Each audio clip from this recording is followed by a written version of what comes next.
Eh bien, bonjour à tous et bienvenue sur le cours de F6 KGL.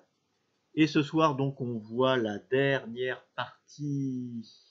C'est le dernier cours de réglementation, puisque la semaine prochaine, on fera des exercices. Et aujourd'hui, donc, on voit le chapitre 5, la deuxième partie du chapitre 5, un chapitre consacré à la technique de base, puisque, je le rappelle, en réglementation, il y a une partie, et à peu près 6 questions systématiquement, sur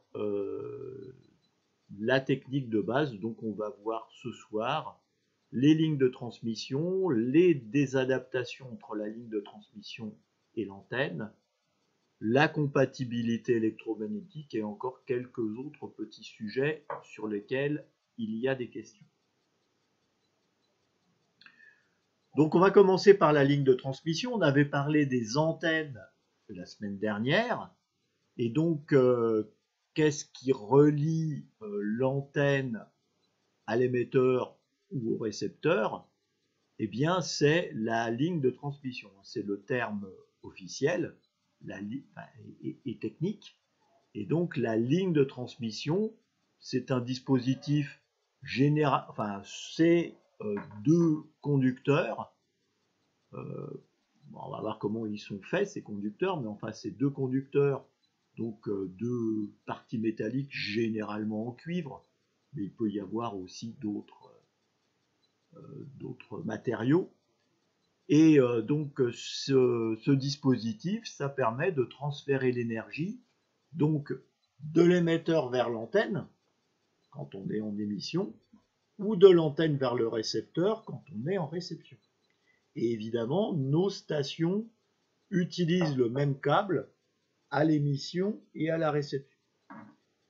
Et ce câble, qui est donc la ligne de transmission, peut avoir deux formes.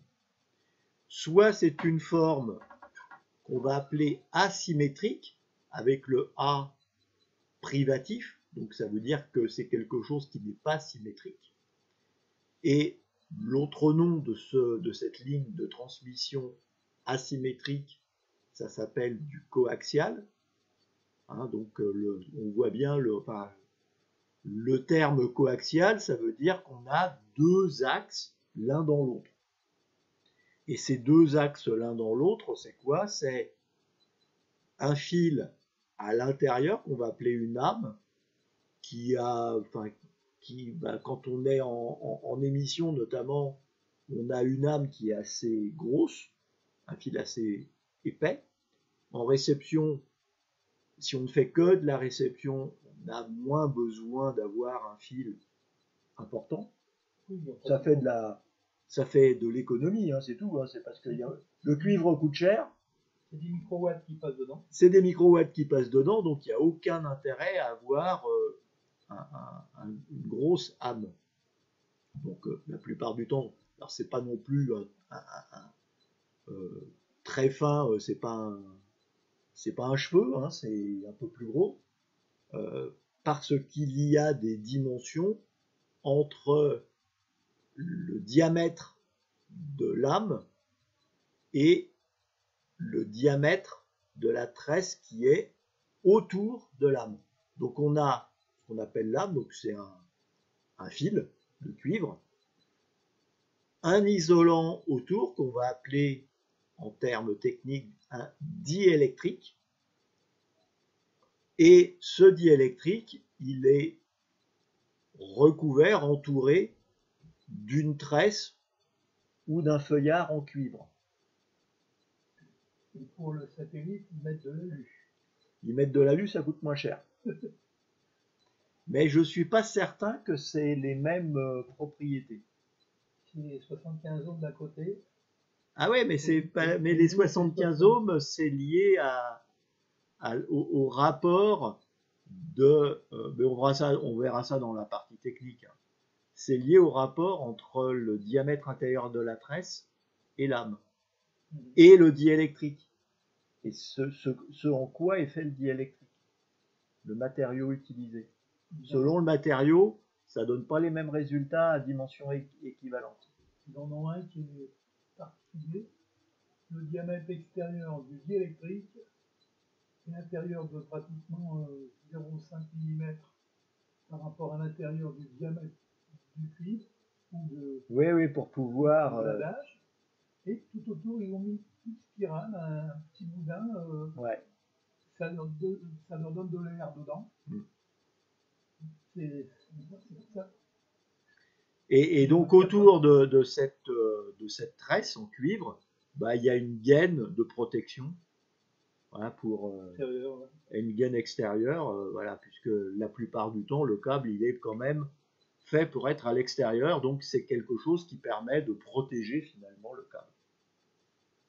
Donc ça c'est le câble coaxial, qui est par définition asymétrique, puisque bah, on voit bien que c'est pas du tout, on a une âme d'un côté et la tresse de l'autre.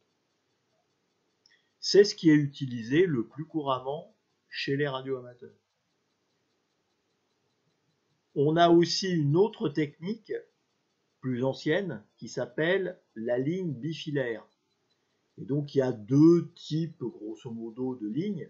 Il y a les lignes qui sont ici. Alors en fait déjà ce sont deux fils identiques qui sont séparés par, encore une fois, un isolant qu'on appelle le diélectrique, qui peut être, encore une fois, de différentes matières plastiques. D'accord ? Et on peut aussi avoir, en isolant, de l'air. Mais dans ce cas-là, il faut que mes deux fils, ils restent quand même à distance et toujours la même, sinon ça ne marche pas. Comme ils sont moitié raides. Et comme ils sont moitié raides, bah, en fait, on peut garder ici, on peut faire ici des trous d'air, des encoches. Et ici, bah, c'est juste maintenu à distance, ici, à intervalles réguliers. Voilà. Donc le trou, là, il fait, allez, 3-4 cm, quoi. Même pas, ça dépend. Ça Il y a de la, tout. La largeur, ça fait quelque chose comme, on va dire, 1 cm. Ouais, c'est à peu près 1 cm en largeur. Mais en fait, ces dimensions-là vont déterminer ce que l'on va appeler l'impédance. Donc ce qui détermine l'impédance dans le cas du câble coaxial, c'est le rapport des diamètres, donc le diamètre intérieur de la tresse et le diamètre extérieur de l'âme, ainsi que évidemment le matériau utilisé ici pour isoler. Mais tout ça, on verra en détail et avec des calculs quand on fera la partie technique, hein, je vous rassure. Parce que ça, c'est des notions qu'on ne peut pas effleurer maintenant parce qu'il y a un peu de... Voilà, il y a quelques cours de technique à prendre avant de rentrer dans ce sujet. Et donc la ligne symétrique, elle, on voit bien que là c'est symétrique puisque ce sont deux fils identiques qui sont ici, voilà, donc soit en plein ici ou alors ce qu'on appelle du semi-aéré. Ça marche à 50 kHz. C'est quoi ça? C'est avec ça qu'on chauffe une casserole. Ah oui. Mais tu as vu, c'est un multifilaire. Ah, ouais, ouais. Hein. Ah ouais, oui, c'est marrant. Voilà, bon, on verra ça quand on fera les bobines. Voilà, donc les deux lignes de transmission, donc le câble coaxial qui est une ligne asymétrique et une ligne symétrique, alors qui s'appelle ligne bifilaire, voilà, parce que c'est pas ou câble bifilaire, et les anciens appelaient ça une échelle à grenouille. Pourquoi échelle à grenouille? C'est que là, si on la met verticale, bah, y a des barreaux aussi, un petit peu comme une échelle. Voilà. Et d'ailleurs, les anciens, en fait, ils prenaient deux fils de cuivre et ils mettaient des écarteurs en bois tous les 20-30 cm. alors en bois ou en bambou. Alors il y avait différentes écoles. Voilà. dépendait de l'endroit où Voilà, donc il voilà, préparait c'était du bois, du bambou, et puis après pour les plus riches, bah, c'était du plexiglas ou ce genre de choses, ou de la stéatite. Voilà, donc il y a voilà. Alors autant le câble coaxial c'est facile à utiliser euh, parce que voilà ça passe partout et que bah, si on veut traverser un mur, c'est facile, on fait un trou, on passe suffisamment gros et on passe le câble dedans. Avec une ligne bifilaire, pour traverser un mur, c'est un peu plus compliqué là du coup. un trou plus gros pour passer dans une gamme. Parce que là, il faut vraiment passer les deux fils ensemble et pas passer dans deux trous différents le fil. Sinon, ça marche plus. Le fil voilà. De manière à le replier. Et là, ça marche plus. Ouais. Alors le problème du câble coaxial, c'est, alors pour les câbles coaxiaux assez gros, c'est le rayon de courbure.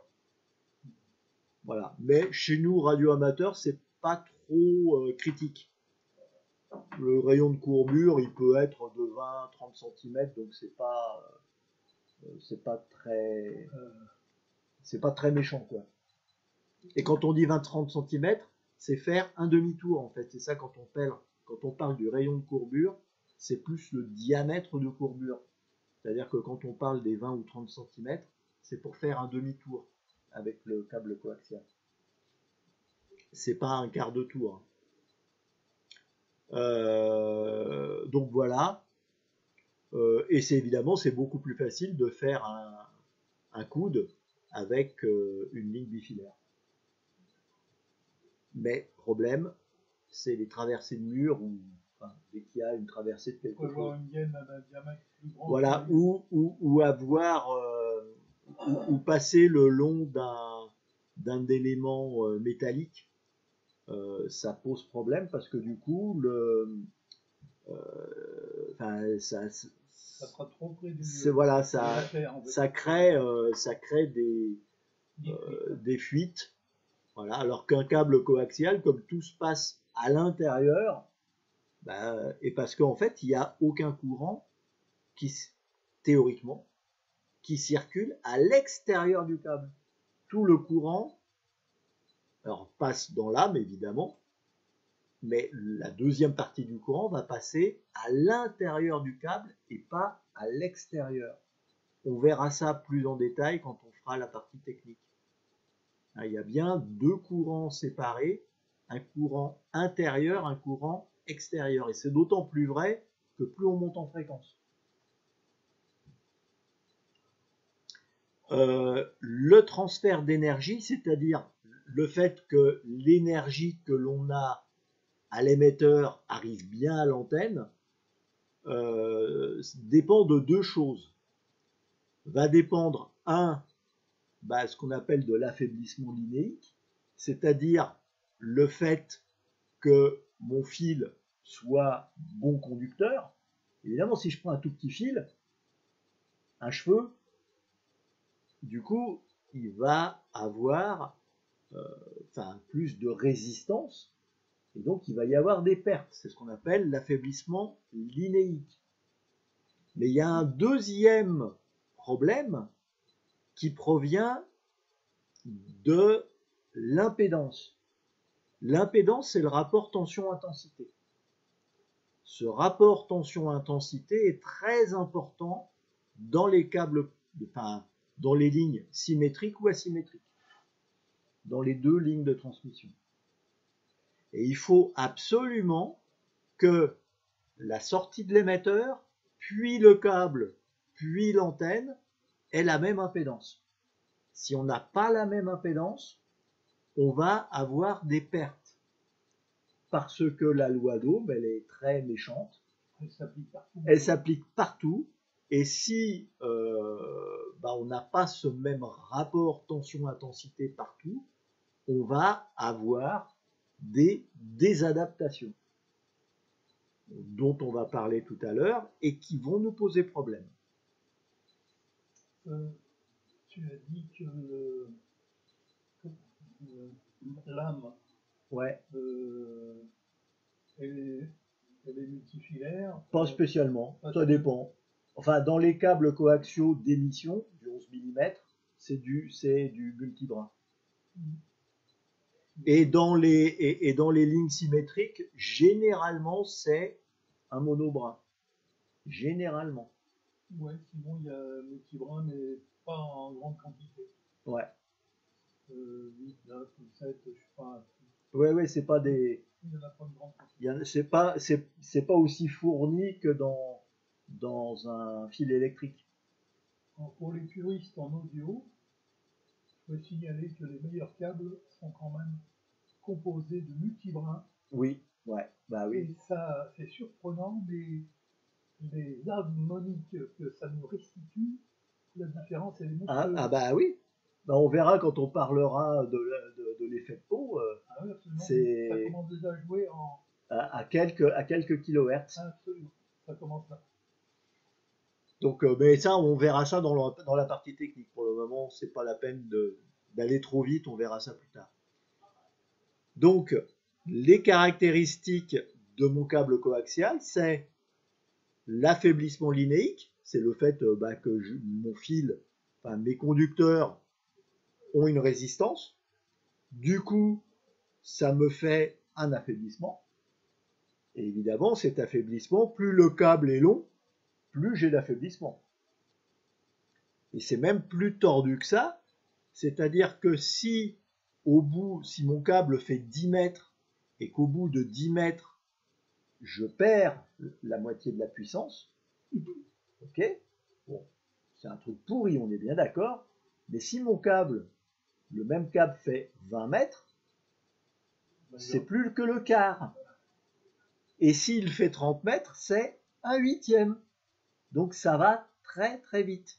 Et c'est pour ça qu'on va utiliser cette suite géométrique que j'appelle géométrique, qui est la même que pour les calculs des décibels. Et c'est pour ça qu'on va utiliser pour l'affaiblissement linéique un affaiblissement en décibels par mètre. Alors juste un truc, c'est que nous on va parler de décibels par mètre là dans le cours. Les constructeurs, ils parlent de décibels pour 100 mètres. Et c'est pareil. Ou même au kilomètre, selon l'utilité. Voilà. Mais en tout état de cause, si c'est des décibels pour 100 mètres, eh ben, il suffit de diviser par 100 et vous avez des décibels par mètre. Et si c'est des décibels par kilomètre, il faut diviser par 1000. Et ça marche très bien. Si bien que, quelle que soit la longueur du câble, si vous avez ces caractéristiques en décibels par mètre, quelle que soit sa longueur, vous pouvez calculer son atténuation. Tout au moins, les constructeurs, ils vous disent, mon câble, il fait tant de décibels pour 100 mètres. Pourquoi 100 mètres? C'est qu'en fait, la plupart du temps, les bobines de câbles sont vendues en bobines de 100 mètres. C'est un réflectomètre tectonique. Non, parce que j'en ai déjà trop. Pour mesurer les câbles. Ah non, alors là, j'en aurais pas besoin. Il vaut mieux le ramener ici si tu veux, mais oui. Moi, j'en aurais pas besoin. J'avais besoin ça pour les lignes de transmission, mais en data. Ah oui. Il ne fallait pas que je dépasse 10 km et demi, donc j'avais trouvé en occasion ce truc-là. C'était bien pratique. Donc, mon affaiblissement linéique, c'est une des premières caractéristiques de ma ligne de transmission. Deuxième caractéristique, c'est l'impédance. Parce qu'on va s'apercevoir que, notamment les câbles coaxiaux, ils sont vendus sous deux impédances et que deux impédances. Le 50 ohms, plutôt pour l'émission, et le 75 ohms, plutôt pour la réception. On verra pourquoi quand on fera la partie technique. Et donc, là, quand on parle de câble coaxial, en règle générale, comme nous on est plutôt, enfin on fait plutôt de l'émission et de la réception, donc on va plutôt utiliser des câbles d'émission, et d'autant plus que la sortie de nos émetteurs est en 50 ohms. Donc on va avoir sortie d'émetteur en 50 ohms, derrière un câble de 50 ohms, puis une antenne elle-même qui fera 50 ohms. Et donc on aura bien notre transfert d'énergie maximale, puisque les impédances seront toutes les mêmes sur l'ensemble du système émetteur, câble, antenne. Enfin, troisième caractéristique, c'est la vélocité. Vélocité, c'est un mot un peu bizarre, mais qui veut dire vitesse de propagation des ondes. D'accord? Et donc la vitesse de propagation des ondes, on avait vu la semaine dernière que c'était 300 000 km par seconde. Mais ça, c'est dans l'air ou dans le vide. Là, je ne suis plus dans l'air ou dans le vide, je suis dans un câble coaxial. Et donc, dans un câble coaxial, les ondes se propagent plus lentement. Et ce plus lentement, eh ben, ça dépend uniquement du diélectrique utilisé. Selon la matière qu'on va utiliser, eh ben, on va obtenir un pourcentage différent. Sachant que si c'est du vide, alors honnêtement, je ne sais pas comment on peut faire un câble coaxial avec, en isolant, du vide. Ah, seuls les cosmonautes. Là, on va avoir un peu de mal, parce qu'à un moment, il faut bien quelque chose pour maintenir l'âme du coax au milieu. Un fil tendu sur des petits poteaux. Ouais. Enfin bon, ça c'est de la belle théorie et en pratique, on n'y arrive pas. Donc, alors par contre, on peut utiliser des mousses, une sorte de mousse, si bien que dans la mousse, il y a plein d'inclusions d'air, si bien que la vélocité va se rapprocher de la consistance de l'air, et donc va se rapprocher du 100%, mais sans jamais l'atteindre. Ah bah oui.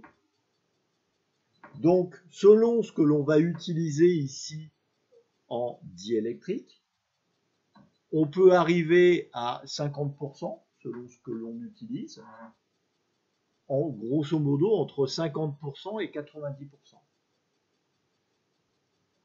Ici, votre ligne bifilaire, comme ici, c'est le même matériau, enfin, en supposant que c'est le même matériau dans le câble coaxial ou ici entre mes deux fils, eh bien je vais avoir la même vélocité dans mes deux câbles. En revanche ici, si j'utilise toujours le même polyéthylène et que ici j'ai de l'air, eh bien du coup j'aurai une vélocité plus importante. Mais encore une fois, la vélocité, on va voir à quoi ça sert, mais ce n'a aucun rapport, alors un peu avec l'impédance, on verra dans la partie technique, un peu, mais pas que, et surtout aucun rapport avec l'affaiblissement. Et de même, l'affaiblissement n'a rien à voir avec l'impédance. Impédance, c'est juste un rapport tension-intensité. Et si jamais vous trouvez 50 ohms dans votre câble coaxial, vous le jetez. C'est pas normal. 50 ohms à l'ohm mètre, bien entendu. 50 ohms, vous devez le voir à l'analyseur vectoriel ou tout ce que vous voulez. Donc quelque chose de précis et qui ne fonctionne qu'en courant alternatif. Le voltmètre, il va marcher en courant continu. Enfin, tout au moins, l'ohmmètre va marcher en courant continu. Et donc, ces trois caractéristiques, elles sont un peu reliées de manière technique, parce qu'il y a des formules qui rebouclent un petit peu l'une sur l'autre. Mais en tout état de cause, ce sont trois phénomènes qui n'ont rien à voir entre eux. Un câble de 75 ohms n'est pas meilleur ou moins bon qu'un câble de 50 ohms. Il a juste des caractéristiques différentes. Et on peut avoir un câble de 75 ohms qui a un affaiblissement linéique plus faible que le câble de 50 ohms. Et d'ailleurs, c'est souvent le cas, notamment pour les câbles de descente de réception de satellites. Oui. Voilà. Et encore la vélocité, c'est encore un autre cas dont il y a très peu de questions. J'ai juste vu une question une fois, c'est pour ça que je le mentionne, mais il y a quasiment pas de questions. S'il avait une longueur suffisante pour aller jusque sur la Lune, là-haut, il dirait allô la Terre, 5 minutes après, ici Houston. Ah oui, ça serait beaucoup plus long à transiter. Il y a un autre phénomène là-dessus qui est utilisé par les gyroscopes laser, les premiers qui étaient dans une enceinte en zéro dur, c'est un verre invariable en température. On émettait l'impulsion, elle tournait, et au bout de tant de tours, on récupérait le signal. Selon qu'on tournait à droite ou à gauche, hop, il était déphasé. Ça déphasait. On avance ou on arrière par rapport au top de départ. Bon, donc là, je rappelle un peu ce qu'on a dit auparavant. Donc la perte d'une ligne de transmission est exprimée en décibels par mètre. Ça s'appelle un affaiblissement linéique. C'est pour ça, bon, quand on a dit affaiblissement linéique, on a tout compris. Hein. Affaiblissement, pourquoi? Parce que à la sortie du câble, on a moins de puissance qu'à l'entrée. Et linéique, pourquoi? Parce que c'est fonction de la longueur. Voilà, c'est calculé en décibels. Et cet affaiblissement linéique, il est donné pour une fréquence. Et plus la fréquence augmente, plus l'affaiblissement est important. Voilà. L'impédance, donc, va dépendre des dimensions de la ligne, c'est-à-dire soit du rapport diamètre intérieur, diamètre extérieur, enfin diamètre de lame, diamètre intérieur de la tresse, ou du diamètre des deux fils quand on a une ligne bifilaire et l'écartement entre les deux lignes. Voilà. Ce qui veut dire à peu près la même chose quand on parle du câble coaxial, puisqu'on parle de rapport de diamètre de lame et diamètre intérieur de la tresse. Ça veut dire que quelque part, on prend en compte l'épaisseur du diélectrique, enfin l'épaisseur de l'isolant. Donc cette impédance, elle est notée Z pour justement la différencier du R de la résistance qui est mesurée à l'ohmmètre, et c'est du continu, alors que Z c'est du courant alternatif, et c'est donc le rapport tension et intensité. Et là on ne parle pas du déphasage qu'on pourrait avoir entre tension et intensité, ni du sens de la tension et de l'intensité. Parce que le courant, on verra plus tard, mais il se balade dans les deux sens dans un cadre. S'il n'est pas bien adapté, si les impédances ne sont pas égales. L'impédance n'a aucun rapport avec le câble, avec la perte du câble, on l'a déjà dit, et le signal à l'entrée d'une ligne de transmission sera identique en sortie, évidemment perte déduite, à condition que cette sortie soit bouclée sur une charge de même impédance. Parce qu'en plus, il faut, pour que le signal soit strictement identique, en tension, intensité et en phase, il faut qu'il soit bouclé sur une charge, c'est-à-dire que concrètement l'antenne, il faut qu'elle ait la même impédance que le câble, sinon on va se retrouver avec des tensions et des intensités qui ne seront plus en phase. Et c'est là où on va commencer à avoir des ennuis. La vélocité, elle dépend du diélectrique du câble, donc c'est l'isolant qui va donner la vitesse des ondes dans le câble. Et donc les ondes se propagent moins vite dans les lignes de transmission que dans l'air, ou le vide. Enfin bon, on est sur Terre, donc en règle générale, c'est dans l'air. Quelques calculs d'affaiblissement linéique. Alors, qu'est-ce que j'ai des questions? Je n'en ai pas.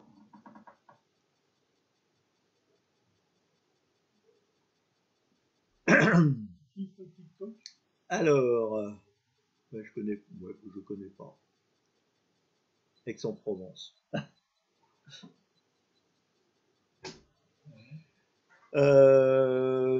Donc, quelques exemples simples. Alors, il faudra bien se rappeler de ce que l'on a évoqué la semaine dernière, c'est-à-dire la transformation du rapport, du gain exprimé en décibels, que l'on transforme en rapport de puissance. Il faut bien avoir ça en tête, et notamment les 9 rapports de puissance, ou les 9 gains, comme on veut. Donc ce tableau qu'on avait vu la semaine dernière. Il faut bien avoir ça en tête. La même progression.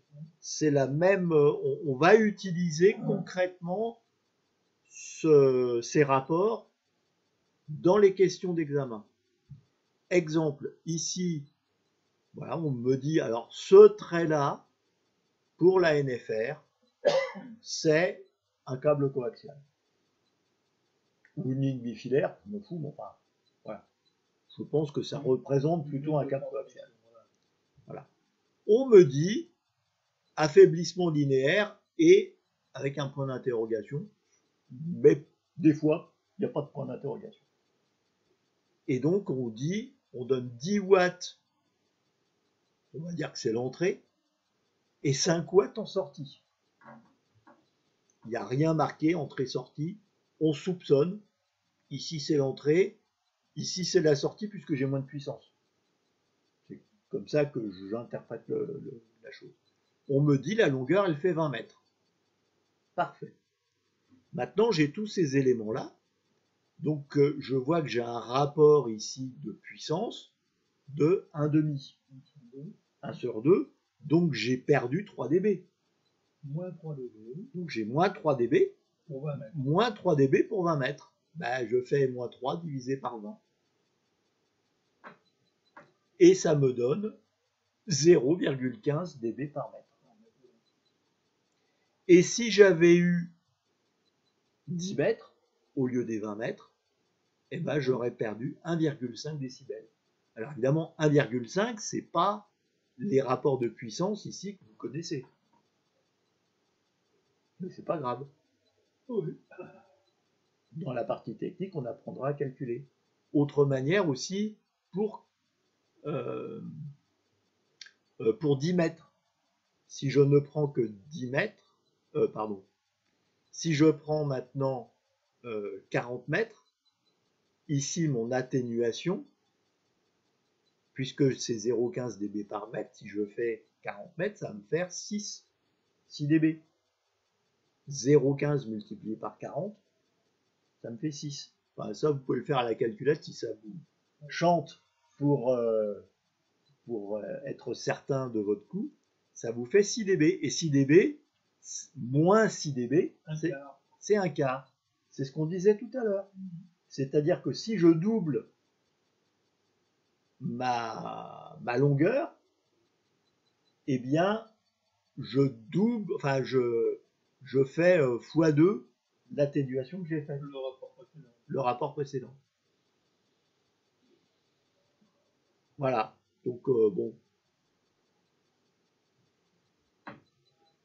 Ça, c'est un type de question. Le deuxième type de question qu'on va avoir, c'est le calcul de la puissance de sortie.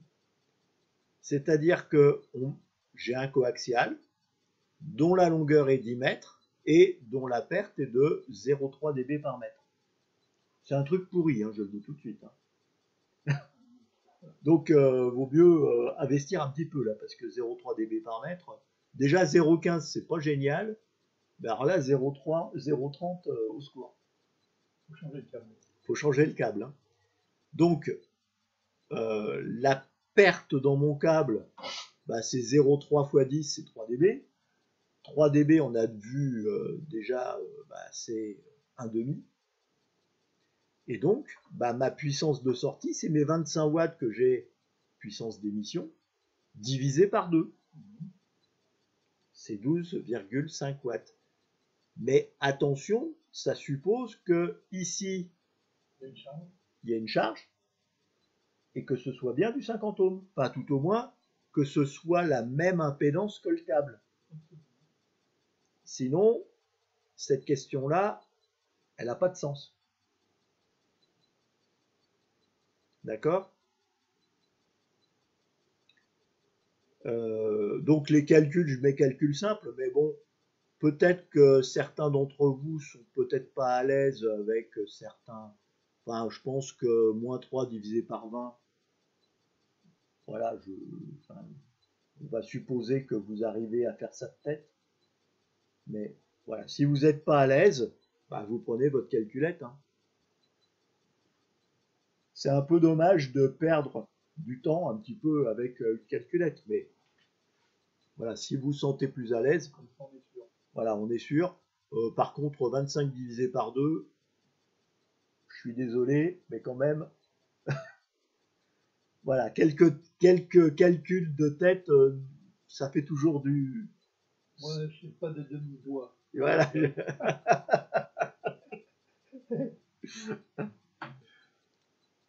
Autre type de question, et là, on complique un petit peu les choses parce que on va reprendre ce dont on avait parlé la semaine dernière, pardon. C'était la PAR ou la PIRE.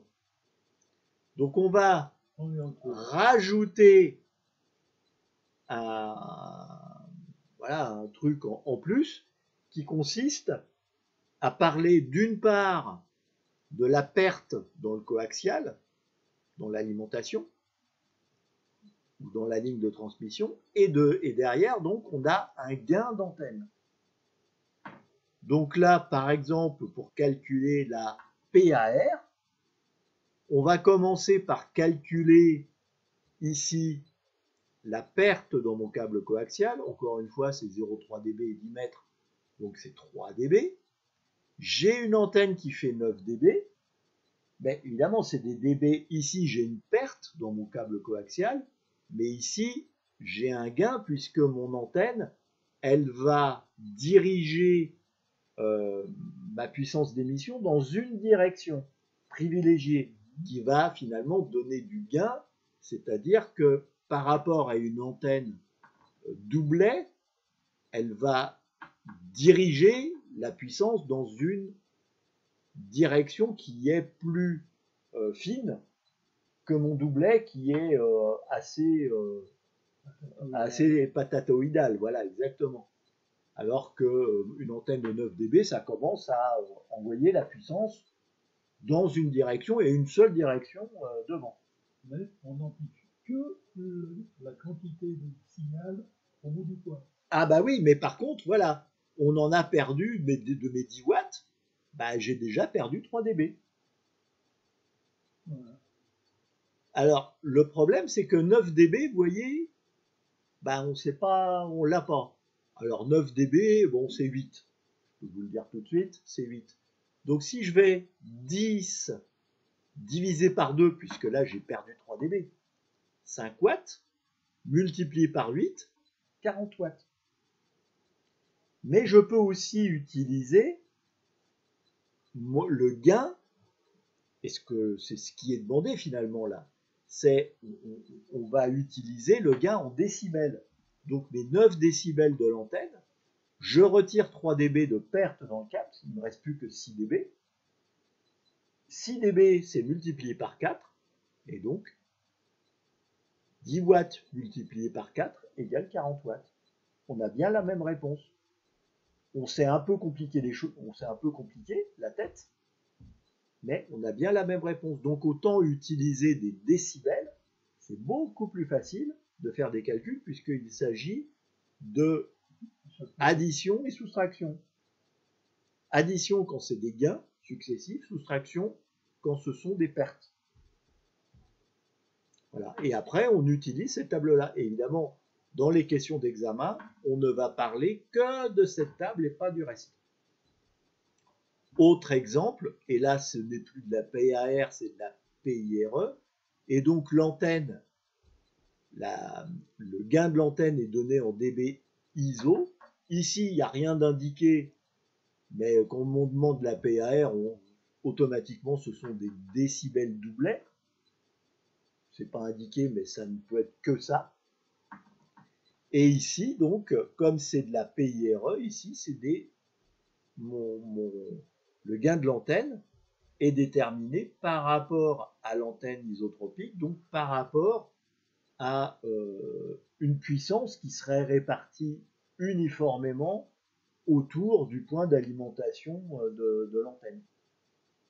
Mais ce n'est pas le cas, puisque ici, on a une antenne, encore une fois, qui dirige la puissance dans une direction. Et donc là, le câble, là, on vous dit la perte, elle est de 2 dB, donc là, il n'y a même pas de calcul à faire, c'est directement donné. Donc 12 dB moins 2 dB, ça me fait 10 dB. Et 10 dB, ici, ça me donne une puissance multipliée par 10. Donc mes 50 watts de puissance de sortie, enfin ma puissance d'émetteur, multiplié par 10, ça me fait 500 watts. Voilà, tout simplement.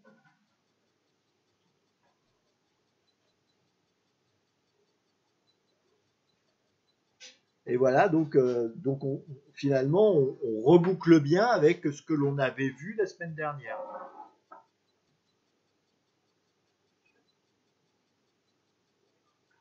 Alors, là, c'est du plus, hein. J'ai mis tout ça en italique. C'est pour... c'est du plus. Par exemple, une question, soit un câble de 20 mètres ayant une perte de 0,1 dB par mètre. Quel est l'affaiblissement linéique de ce câble? Ce câble, 0,1 dB par 2, ça me fait 2 dB. Point barre. Si ce morceau de câble alimente une antenne de 8 dB D, l'ensemble câble plus antenne aura un gain de 6 dB. 8 dB moins 2 dB égale 6 dB. Et si cet ensemble est alimenté par un émetteur d'une puissance de 50 watts, la puissance apparente rayonnée, donc la PAR de l'ensemble, sera de 200 watts, puisque j'ai 50 watts multiplié par 6 dB, donc par 4. Hein, 6 dB fois 4. Voilà, donc on peut s'amuser autant qu'on veut, dans tous les sens. Alors évidemment, là, on est assez limité parce qu'il y a juste ces rapports à connaître, mais quand on fera la partie technique, bah, on va connaître la formule pour transformer n'importe quel nombre de décibels en rapport de puissance. Donc vous aurez... Mais déjà, avec ça, ça vous permet d'avoir une idée déjà. C'est-à-dire que si vous avez un gain qui est compris, un gain de 8, il sera compris de 8 décibels, il va être compris ici entre 6 décibels et 10 décibels. Donc ça sera compris entre 4 et 10. Entre x4 et x10. Et pas 0. Et pas 3 et pas 15. Voilà, ça sera compris entre les deux. Alors, ici, on voit que c'est quelque chose qui est linéaire, et ici, quelque chose qui est dit logarithmique, parce que ça fait que de monter de plus en plus. Donc voilà, c'est des questions qui sont fréquentes, mais évidemment, il n'y aura aucune question posée sur la perte, ici, de 2 décibels. On ne va pas vous le demander, puisque le 2 décibels n'est pas une des 9 gains en décibels à connaître. Voilà. Donc ça, c'est du rabâchage, et il faut bien avoir ça en tête. On en arrive la fameuse désadaptation de ma ligne de transmission. Et c'est ce qu'on appelle donc du TOS. Donc, un TOS, c'est le fait qu'il y ait des ondes stationnaires. Et le TOS, c'est le taux d'ondes stationnaires. Donc, c'est pour savoir quel niveau d'ondes stationnaires on a dans notre système. Et ces ondes stationnaires, elles arrivent, et donc la désadaptation, elle arrive lorsque l'impédance de la ligne de transmission n'est pas celle de la charge. Et quand on parle de la charge, quand on est dans notre système, là, c'est l'antenne. Et dans ce cas-là, si les impédances de l'antenne et de la charge ne sont pas la même, eh bien, alors, le terme technique consacré, c'est le transfert d'énergie n'est pas optimal. Donc, la puissance de sortie de l'émetteur n'est pas transmise intégralement à l'antenne, tout au moins pas tout de suite. À terme, oui, après multiples allers-retours, l'intégralité de la puissance arrive à l'antenne, mais entre-temps, il y a des allers-retours, et le problème, c'est que ces allers-retours, du coup, ça repasse dans le câble coaxial, donc on a encore de l'affaiblissement linéique, tout bête, mais ça chauffe encore un peu plus. Et deuxièmement, c'est l'émetteur qui n'aime pas du tout, et notamment les transistors, le système d'amplification. Il n'aime pas du tout, du tout. Alors les tubes, ça allait à peu près, ils passaient par toutes les couleurs, mais ça pouvait aller. Les transistors, ils préviennent pas, hein, ça fume. Ils passent par toutes les températures. Ils passent par toutes les températures, et généralement, quand on voit une petite fumée qui sort, trop tard. C'est mort. Mais quelquefois, il n'y a même pas la fumée. Donc, ces problèmes d'ondes stationnaires, on va voir pourquoi on se donne stationnaire après, c'est qu'il y a une partie de l'énergie qui retourne à l'émetteur parce qu'elle n'est pas absorbée par la charge.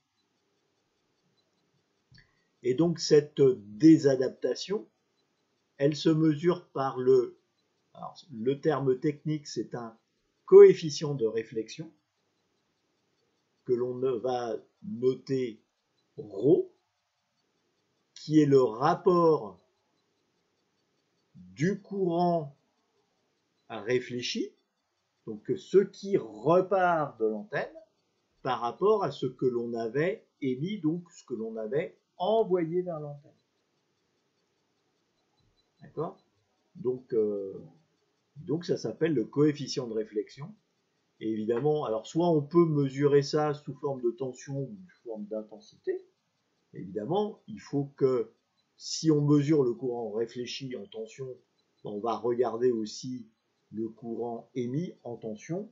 Et inversement, si on regarde l'intensité, on va aussi regarder l'intensité pour le courant émis. Et donc ces deux valeurs, elles sont en volts ou en ampères, et en ampères en tension efficace, puisqu'on est en courant alternatif. Donc je suis en courant en volts ou en ampères, et donc mon coefficient de réflexion, c'est la tension réfléchie divisée par la tension émise, ou l'intensité réfléchie divisée par l'intensité émise. C'est la même chose, c'est le même rapport, puisque dans un câble coaxial, il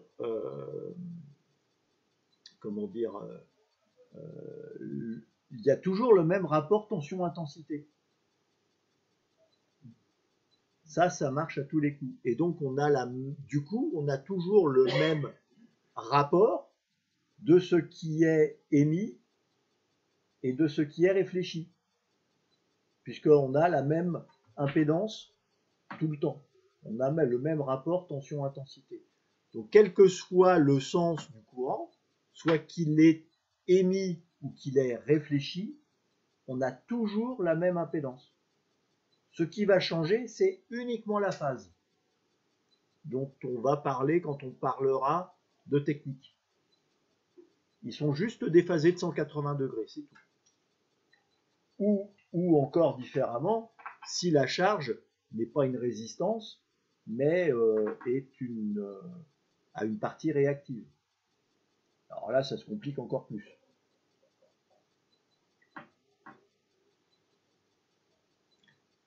Alors, on peut s'amuser à mesurer des watts. Alors, mesurer des watts, en fait, c'est pas aussi simple que ça. On verra quand on fera la partie technique. Si la mesure est exprimée en watts, eh bien, ça complexifie le calcul, parce que là, j'ai bien dit que je suis en tension et en intensité, et si je suis en watts, il faut prendre la racine carrée du rapport. On verra pourquoi quand on fera la partie technique. Mais si bien que, en fait, un réflectomètre, nulle part vous avez le taux de puissance, le taux d'onde stationnaire. Vous avez, ce qui est indiqué, c'est la tension ou l'intensité, mais pas la puissance émise et reçue. On parle de tension et d'intensité. On verra plus en détail ça quand on fera la partie technique, évidemment, parce que c'est des notions qu'on n'a pas encore acquises et voilà. Il faut pas mélanger tension, intensité et puissance. C'est vraiment trois choses. Autant tension, intensité dans un câble coaxial, c'est bien la même chose parce que ça a la même impédance, mais par contre la puissance, c'est un peu plus compliqué. Et d'ailleurs, les réflectomètres, la plupart du temps, ils indiquent la puissance, mais ils mesurent une tension. C'est assez, voilà. Bon. Une fois qu'on sait ça, ça va mieux après. On comprend mieux pourquoi le phénomène. Et donc le TOS, c'est quoi? C'est ce rapport tension-intensité ici, multiplié par 100. Ça me donne un taux. Donc ici, j'ai un rapport, donc inférieur à 1 toujours, puisque c'est la tension réfléchie et l'intensité réfléchie. Donc l'intensité réfléchie, elle ne peut être qu'inférieure à l'intensité ou à la tension émise. Ou alors, il y a un truc. D'accord? Et donc le TOS, c'est 100 fois ce coefficient. Et donc le TOS, il est en pourcentage, et donc il ne peut pas être supérieur à 100%.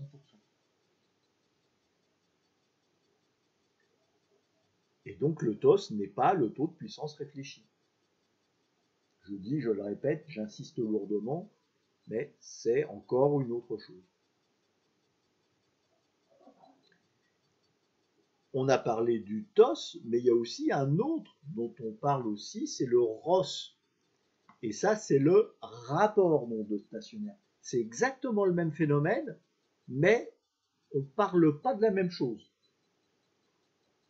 Là, ce dont on va parler, c'est du rapport des impédances. Le rapport des impédances, alors on fait en sorte que le ROS soit toujours supérieur à 1. Ce qui veut dire qu'on va prendre, puisqu'on a deux impédances, l'impédance du câble et l'impédance de la charge, de l'antenne, et donc pour calculer le ROS, on va prendre l'impédance la plus forte du câble ou de l'antenne, divisée par l'impédance la plus faible du câble ou de l'antenne. On va voir des exemples après. Voilà. Donc une fois qu'on sait ça, et évidemment, il y a une relation entre le ROS et le TOS. Une relation mathématique. Il y a des questions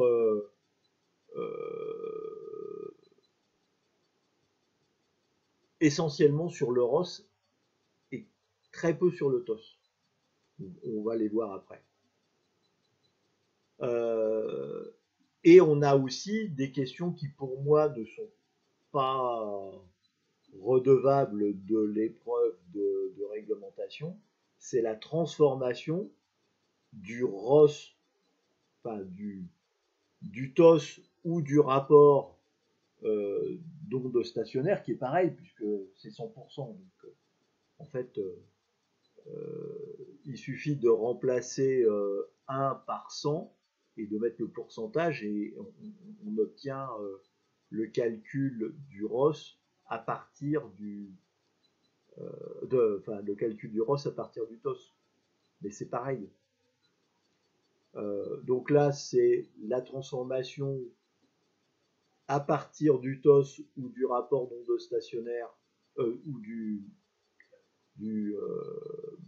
comment j'ai appelé ça, il n'y a pas vraiment, voilà, c'est le coefficient de réflexion, pardon, coefficient de réflexion. Donc le coefficient de réflexion pour obtenir le ROS, ou ici le ROS pour obtenir le coefficient de réflexion. Donc voilà, c'est un peu compliqué comme formule, il faut s'en souvenir, et voilà. Ici, je vous ai mis la table de conversion des ROS, TOS, du ρ et du taux de puissance réfléchie. Ça, si ça vous intéresse, ce n'est pas à connaître pour l'examen, mais voilà, ça permet d'avoir une idée de ce dont on parle. Et ça, c'est mon fameux réflectomètre. Et quand on regarde sur le réflectomètre, alors vous avez le ROS qui est indiqué ici, SWR. Vous avez le ROS. Vous avez la puissance, mais nulle part vous avez le coefficient de réflexion.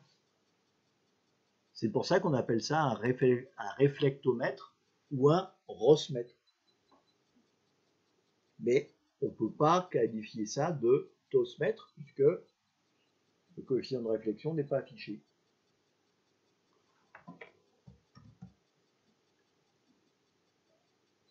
Alors, pourquoi appelle-t-on ces ondes des ondes stationnaires? Alors, je vais vous présenter donc un site.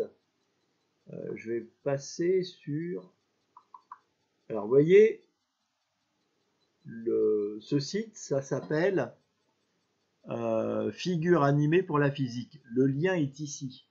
C'est assez tordu comme lien. Ici, ça arrive directement sur la bonne page. Mais je vais vous montrer comment on y arrive.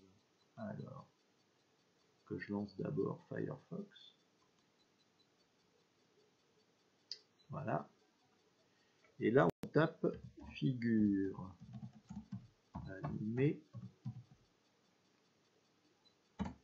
Figure.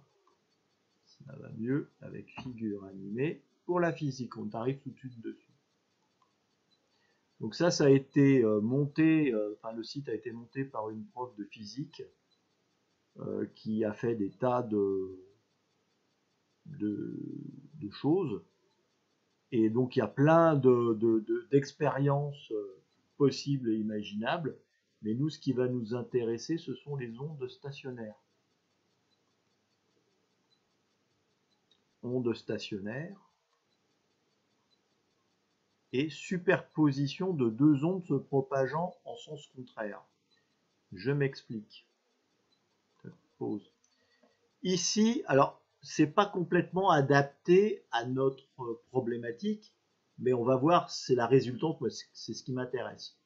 En vert, c'est l'onde émise. En rouge, c'est la partie qui n'a pas été absorbée par la charge et qui donc va repartir à l'antenne. Donc si j'ai un taux de réflexion, par exemple, de 25%, ça veut dire que j'ai 25% de la tension ou de l'intensité qui vont repartir dans l'autre sens, qui ne vont pas être absorbés par la charge et qui vont repartir dans l'autre sens. L'onde émise, elle est verte, l'onde réfléchie est rouge. Et ce que vous allez voir là, c'est finalement le fait, c'est la résultante, puisque mes deux ondes, il y en a une qui va dans ce sens-là, l'autre qui va dans ce sens-là, mais elles vont se rejoindre et elles vont donner une résultante, c'est-à-dire ce que, quand on prend un instrument de mesure, on va mesurer à un point précis du câble. J'avance doucement pas à pas. Donc là, ça commence, vous voyez, les deux arrivent au même endroit. Enfin, les deux se croisent. Et finalement, en bleu ici, on a la résultante, c'est-à-dire quelle est la tension à cet endroit-là et à ce moment-là. Parce que, voilà, on continue le pas à pas. Évidemment, on additionne ici les deux tensions, c'est-à-dire la rouge et la verte. On additionne, elles se superposent, donc on additionne les tensions. Hop.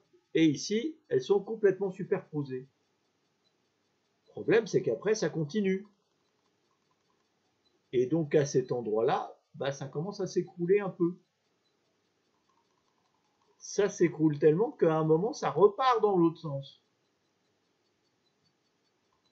Ça repart dans l'autre sens pour arriver ici au maximum. Et si je fais tourner après le système continuellement, voilà ce qui se passe. C'est-à-dire que ma résultante ici, vous remarquez que les maximums sont toujours au même endroit.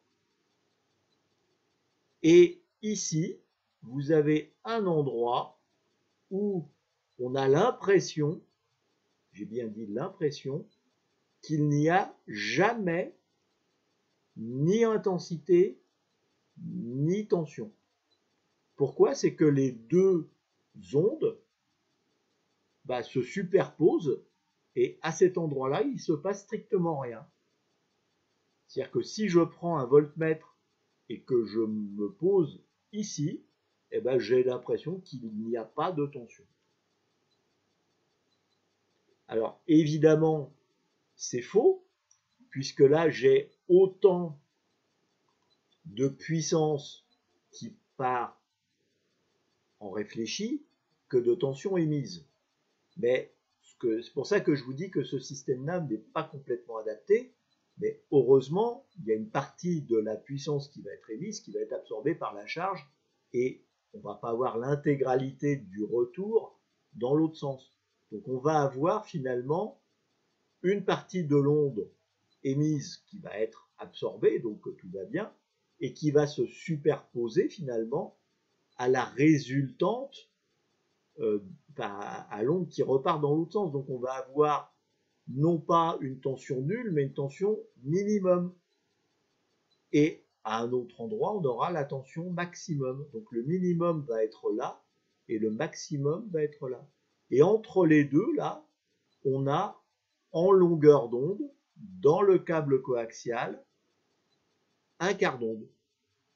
Donc mes maximums et mes minimums vont être espacés dans le câble coaxial, puisque ça se passe dans le câble coaxial, à un quart d'onde. Et donc mon quart d'onde, il va être fonction de la vélocité dans le câble. Donc quand on parle de quart d'onde sur 40 mètres par exemple, donc ça fait 10 mètres, sauf que dans le câble coaxial, ça ne fait pas 10 mètres, puisque les ondes se déplacent moins vite dans le câble coaxial. Et donc, grosso modo, on va dire c'est 60%, pour faire simple, c'est 60% la vélocité. Alors 60% c'est pour du polyéthylène ou du téflon, qui est le matériau le plus utilisé pour servir d'isolant. Et donc entre 60 et 66%, hein, on va avoir. Et donc mon quart d'onde, dans mon câble coaxial, ne fait pas, pour la bande des 40 mètres, ne fait pas 10 mètres, mais fait 6 mètres. Parce que la vélocité fait que les ondes se propagent moins vite, et donc ma longueur d'onde, elle est plus petite. Puisque, encore une fois, la longueur d'onde, quand on dit de 40 mètres, c'est 40 mètres, la longueur d'onde, elle est calculée dans le vide. ou dans l'air, et pas dans le câble. Puisque le câble, ça va dépendre du matériau isolant que vous utilisez. Donc c'est pas très bon d'utiliser ce référentiel, puisqu'on sait parfaitement qu'il ne va pas marcher. Donc voilà ce que sont les ondes stationnaires. Je reviens sur le PDF.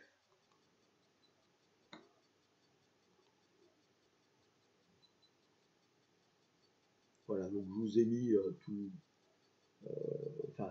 des copies d'écran là pour que vous voyez mieux ce dont on parle.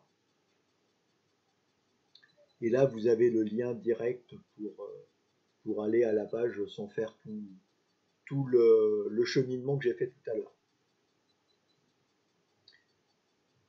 Ben voilà, on va voir quelques questions maintenant sur le calcul de Ross et de TOS. Donc par exemple, un calcul de Ross.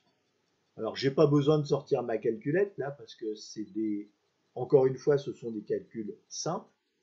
Donc j'ai une antenne qui fait 50 ohms. On va supposer que le câble, une antenne qui fait 100 ohms. On va supposer ici que le câble est adapté à l'impédance de mon émetteur qui fait 50 ohms. Voilà, donc ici j'ai une désadaptation ici à ce niveau-là entre le câble et l'antenne.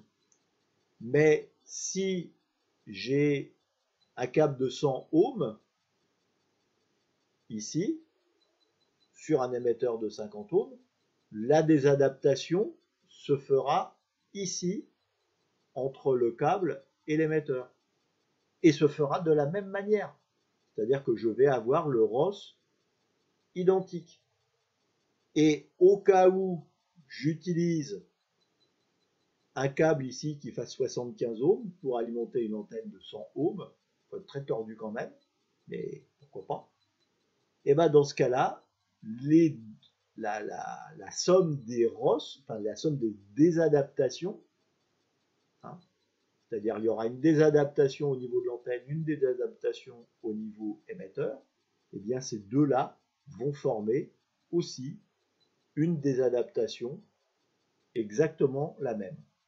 C'est-à-dire toujours 2 sur 1, puisque ça va être 100 ohms la charge et 50 ohms le générateur. Donc je fais 100 divisé par 50 et ça me donne 2 sur 1. Donc là j'ai un Ross de 2 sur 1 dans ce cas-là. Et puis je peux aussi avoir des questions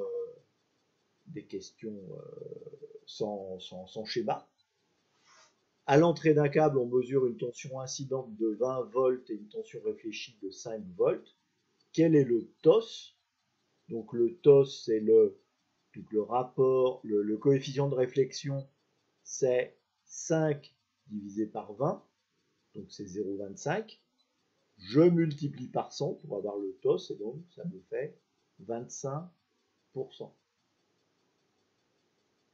Alors si je posais la même question identique, mais non pas avec 20 volts et 5 volts, mais avec 20 watts et 5 watts, dans ce cas-là, il faut que je prenne la racine carrée du rapport de puissance. Donc le rapport de puissance, c'est 1 quart, ou 0,25, et la racine carrée de 0,25, c'est 0,5. Donc le TOS, il est de 50%. Donc vous voyez si on utilise la puissance ici au lieu de la tension, le calcul n'a strictement rien à voir. C'est pour ça que je dis, faites attention aux valeurs, et les valeurs, dans les questions d'examen, c'est la tension ou l'intensité, et j'ai vu une fois ou deux la puissance. Voilà, et quand c'est la puissance, faut faire attention, il y a le coût de la racine carrée qu'il faut bien prendre en compte.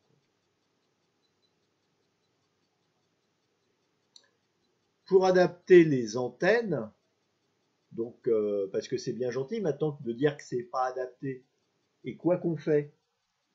Donc en fait, on va utiliser un système qui s'appelle une boîte de couplage, qui va permettre de rétablir les impédances, tout au moins d'envoyer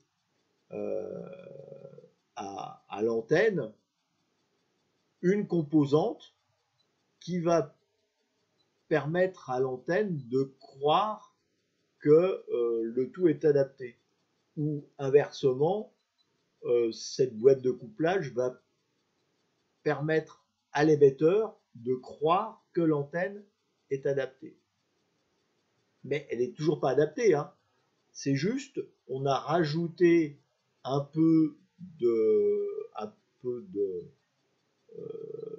bobine d'inductance ou de capacitance, ou de capacité, pardon, et pour faire croire que, mais c'est tout. Par contre, l'émetteur, lui, il est content parce que du coup, il ne voit pas que derrière la boîte de couplage, ici, rien n'est adapté. Donc, voilà une boîte de couplage, par exemple. On peut aussi avoir un système ici d'adaptation qui s'appelle un balloon. Alors, balloon, c'est de l'anglais et ça veut dire en anglais balanced, unbalanced. Donc symétrique, asymétrique. Balanced, ça veut dire symétrique. Unbalanced, ça veut dire asymétrique. Et donc un balloon, ça permet d'adapter l'adaptation de l'antenne.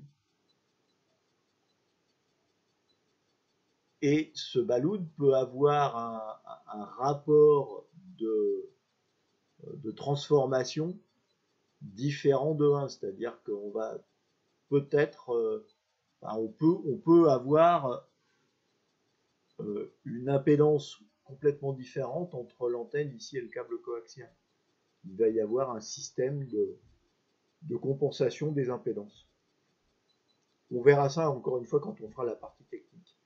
Et enfin, alors ça, il y a des questions, il y a eu des questions d'examen, ça fait très longtemps que j'en ai pas vu, sur la ligne d'impédance quart d'onde, qui est, alors concrètement c'est quoi? C'est un bout de coaxial qui fait d'une longueur d'un quart d'onde, dont l'impédance est calculée de manière précise.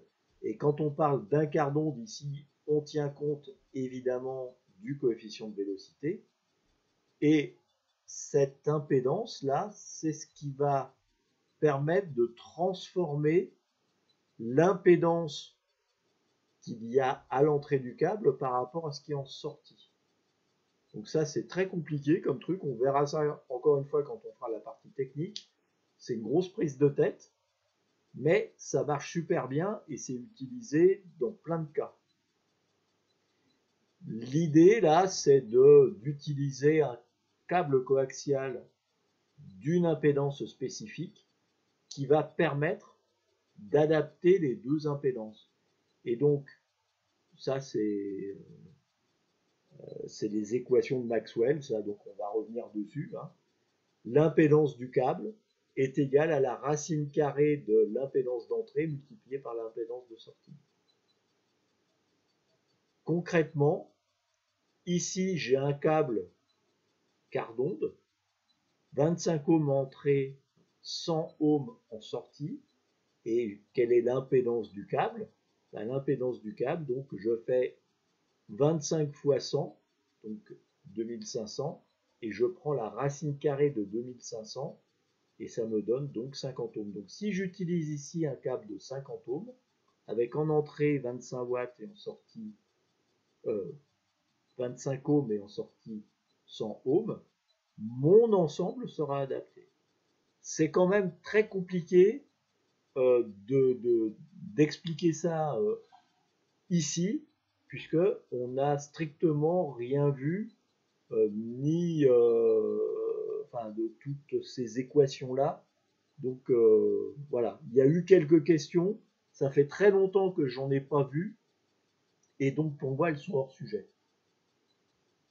Mais voilà, il y en a eu, et peut-être qu'elles reviendront. Mais ne vous inquiétez pas, on fera ça quand on verra la partie technique.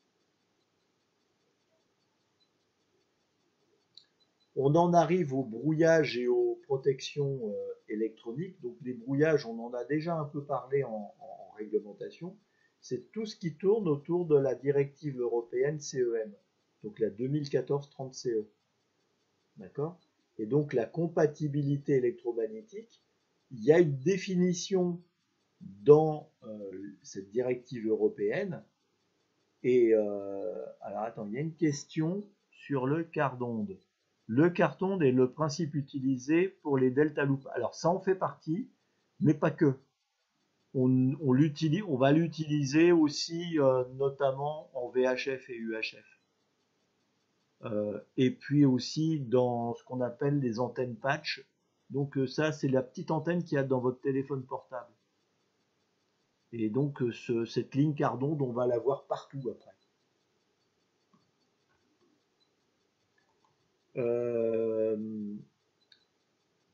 Donc il y a une définition de la CEM dans cette directive qui dit que donc la CEM, c'est l'aptitude d'équipement. Et quand on parle d'équipement, c'est pas que de la radio, hein. C'est tout équipement confondu, tout équipement électronique. Et pas que, puisque je rappelle, la directive, la 2014-30 CE, elle s'applique à tout matériel électronique.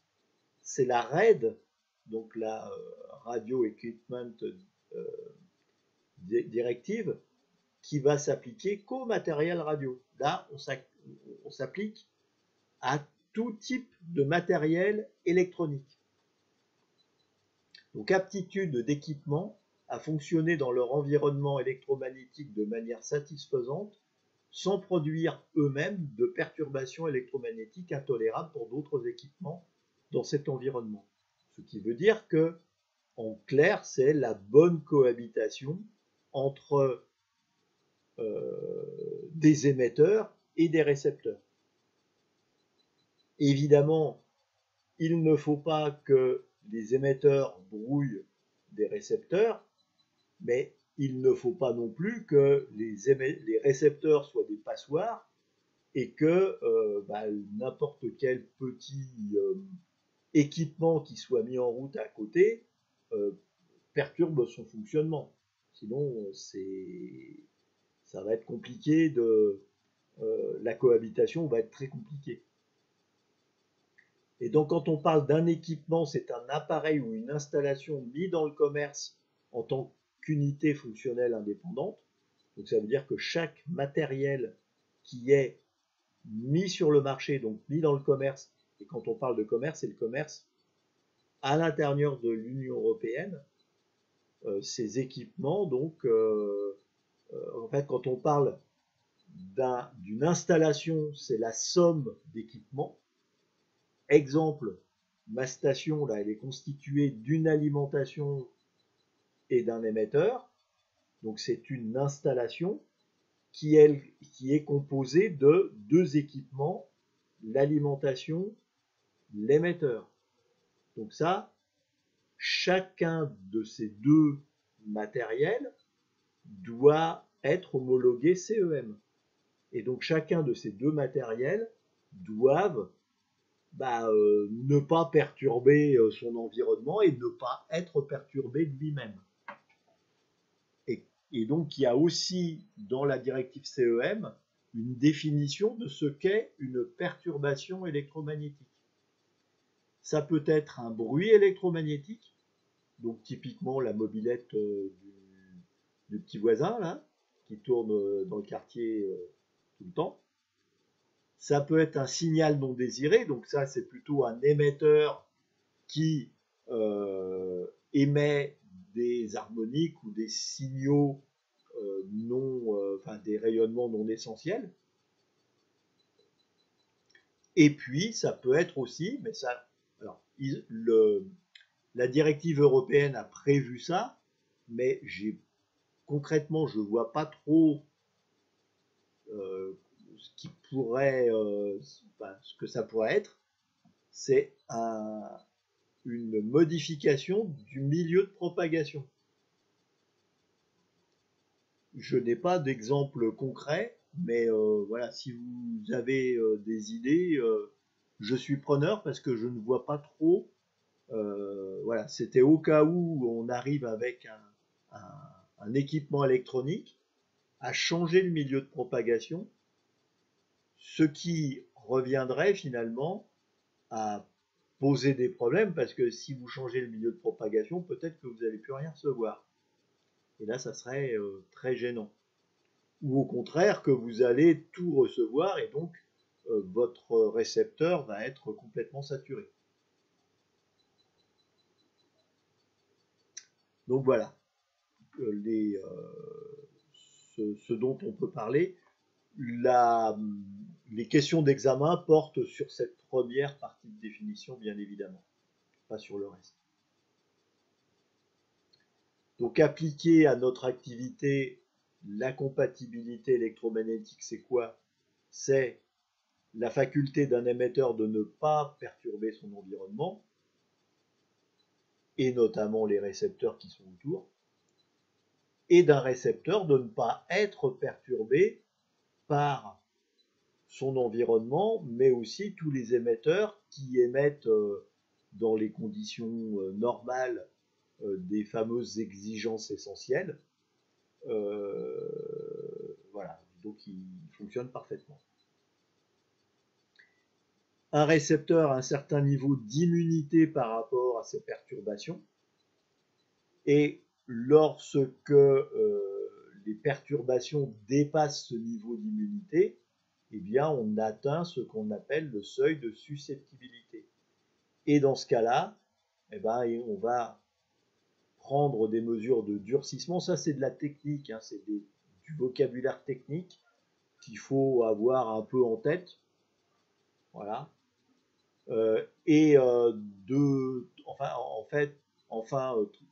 Dernier élément, une perturbation, elle peut provenir de deux sources.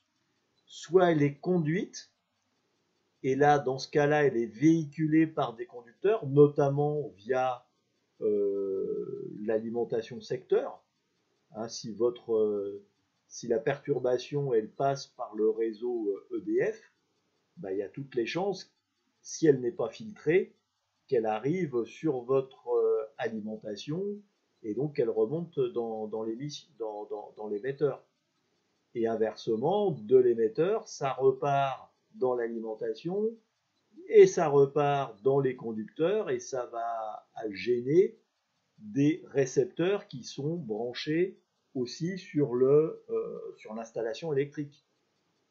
Donc voilà, ça c'est ce qu'on appelle des perturbations conduites, parce que ça passe par des conducteurs.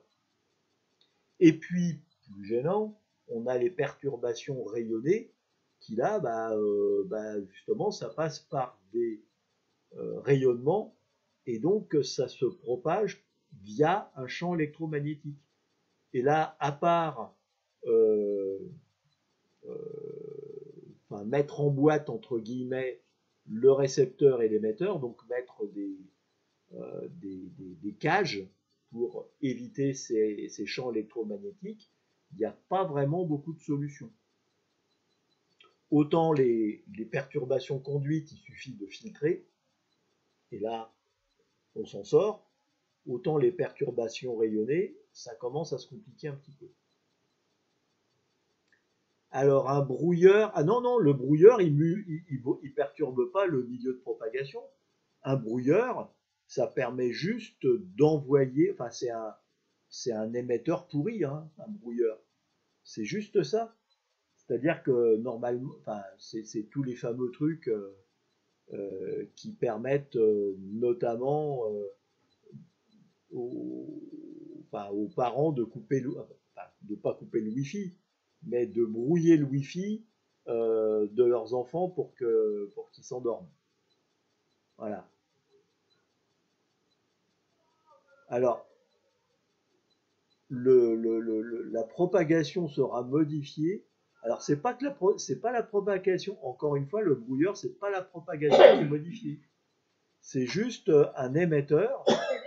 C'est un émetteur qui émet sur la fréquence, sur une fréquence qui vous permettrait de faire quelque chose, et donc qui vient. C'est une perturbation rayonnée.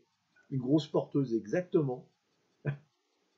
C'est ce qu'on peut appeler une grosse porteuse, mais plus compliqué que ça, puisque en plus, ça doit être modulé un petit peu pour que derrière, ça pose problème pour recevoir notamment, puisque c'est essentiellement le Wi-Fi, hein,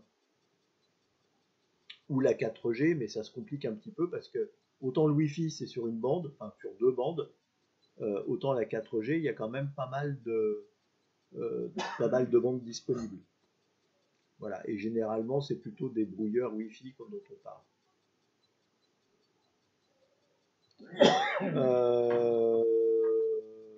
Voilà. Alors c'est pareil, un orage, c'est une perturbation rayonnée, mais c'est pas un changement du milieu de propagation. C'est pour ça que je vous dis, changement de milieu de propagation, c'est pas aussi évident que ça à voir ce que c'est. Tout ce que vous citez là, ce sont finalement des rayonnements, mais pas une modification du milieu de propagation.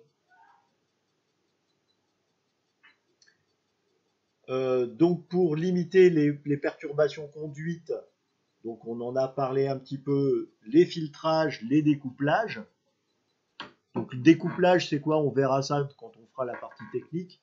C'est mettre des sortes de filtres aussi pour éviter que la HF, donc que les émissions radio, remontent dans la ligne d'alimentation et donc remontent dans la ligne EDF. Et puis quand on est côté, enfin, pour les perturbations conduites, qui sont limite perturbations rayonnées quand même.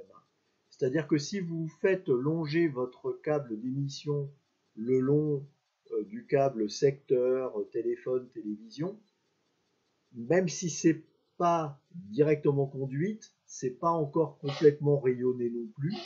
Donc c'est entre les deux. Et en fait, c'est par phénomène de capacitif que du coup, il y a une partie de l'émission qui passe soit la ligne secteur ou téléphonie. Alors maintenant, avec la fibre, il n'y a plus de problème puisque la fibre n'est pas perturbée par ce genre de choses. Et puis la télévision, maintenant, avec la télévision numérique, il y a quand même moins de chances de perturber. Tout moins si ça perturbe, le petit voisin il voit plus rien parce que c'est complètement pixelisé. Donc voilà. Voilà, oui. Il a Canal Plus sur toutes les chaînes. Canal Plus sans décodeur sur toutes les chaînes. Et pour limiter les perturbations rayonnées, donc là, à part les blindages, je vois pas trop ce qu'on peut faire. Et puis évidemment, en sortie de tout émetteur, on met des filtres passe-bas qui vont limiter les harmoniques. On verra que les harmoniques, quand on parlera technique, c'est ce qui est le plus perturbant, et c'est toutes les fréquences qui sont supérieures à la fréquence d'émission. Enfin, et ça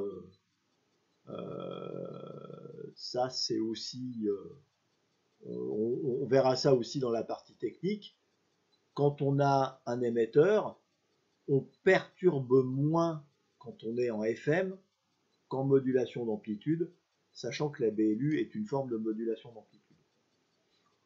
Voilà.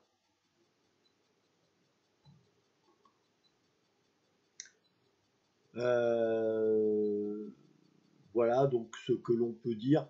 Il y a peu de questions sur cette partie-là. Deux autres sujets sur lesquels, qui sont au programme de l'examen.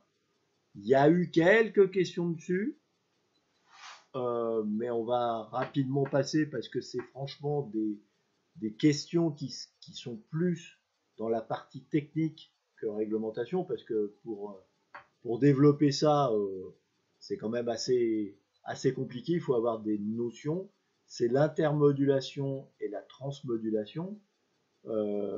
Alors, la surmodulation, c'est encore autre chose, ça n'a rien à voir avec ça, et c'est un phénomène qui est lié à la modulation d'amplitude dont on parlera encore dans la partie technique. On va commencer par l'intermodulation. L'intermodulation, en fait, le souci, c'est qu'on a un étage soit d'émission, soit réception, qui n'est pas linéaire. Et si c'est pas linéaire, à ce moment-là, on va avoir des mélanges. Ça, c'est de la mathématique pure. Et donc, si on a des mélanges, selon le type de mélange qu'on va avoir et selon le type de déformation du signal, puisque le signal n'est plus linéaire, eh bien, on va avoir des distorsions dites quadratiques, donc qui vont être des mélanges 2 à 2, ou des distorsions dites cubiques, ou distorsions impaires aussi, on appelle ça des distorsions impaires, et dans ce cas-là, il y a un rapport, des rapports mathématiques de 3 à 3. C'est pour ça qu'on appelle ça cubique ou troisième ordre. Bon, il y a eu quelques questions dessus.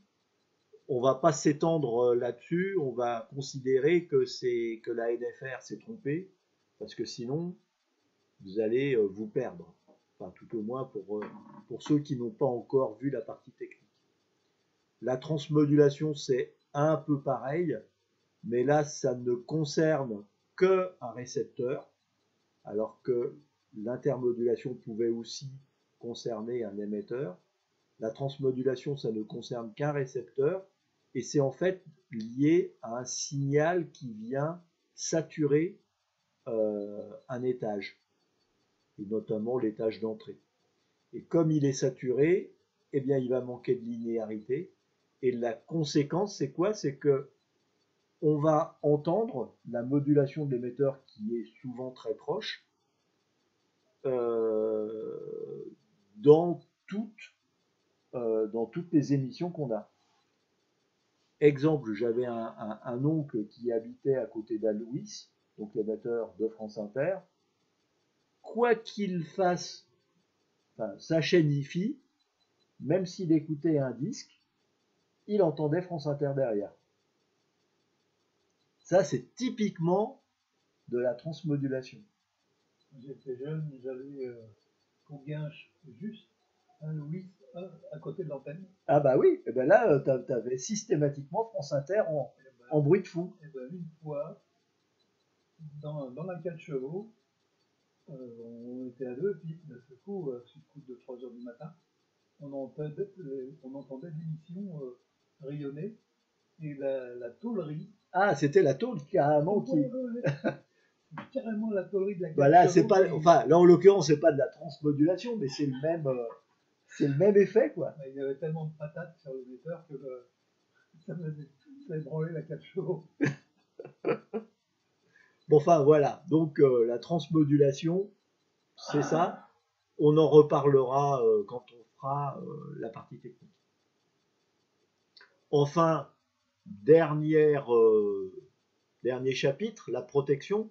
Alors, pas de questions à l'examen, mais il faut avoir ça en tête quand même. Règle de sécurité. Lorsque vous montez à un pylône, il faut être équipé. Équipé, alors ça c'est ce que j'ai moi pour monter au pylône. Ça c'est un harnais qui sert notamment... Pour les cuisses et le ventre. Ouais, donc ça, ici c'est le ventre, ici et ici c'est les cuisses. On met évidemment une ligne de vie ici qui s'attache ici là dans le petit truc là. Moi j'ai 3 lignes de vie, c'est-à-dire que quand on monte au pylône, on doit toujours être attaché. Donc quand on monte, en fait on monte avec 2 lignes de vie, Et quand on décroche la ligne de vie pour la remettre plus haut, en fait, on prend une deuxième ligne de vie, on la met plus haut et on attache celle d'en dessous. Pour monter, évidemment, pour descendre, on fait l'inverse. Et ce qui est pas mal, c'est d'avoir 3 lignes de vie. Pourquoi? C'est que en haut du pylône, quand vous êtes en haut, vous avez une ligne de vie qui vous permet de la sécurité et 2 autres lignes de vie que vous pouvez ici accrocher l'une derrière l'autre. Et comme ça vous, parce que souvent en haut, il n'y a rien du tout pour s'accrocher. Et par contre, vous vous accrochez en fait de chaque côté du tube du mât ou voilà ce que vous avez, ce que vous pouvez trouver pour vous accrocher. Mais très important, n'oubliez pas de vous sécuriser quand vous montez au pylône et surtout au bas du pylône, il faut faire très attention aux gens qui ne regardent pas ce qui se passe en haut. Parce que vous échappez, je dis n'importe quoi, votre clé de 12 en haut du pylône, je peux vous dire que en bas, ça fait très mal. Donc, idéalement, il faudrait que tous les gens qui sont au pied du pylône portent un casque. Je sais que ça se fait pas, mais c'est pas la bonne. Et en tout cas, il faut qu'il y ait toujours quelqu'un au pied du pylône, notamment ici parce qu'on est sur une aire publique et qu'il y a des gens qui passent et qui, évidemment, ils ne s'intéressent pas trop à la personne qui est en haut du pylône, mais il faut faire très attention à ça.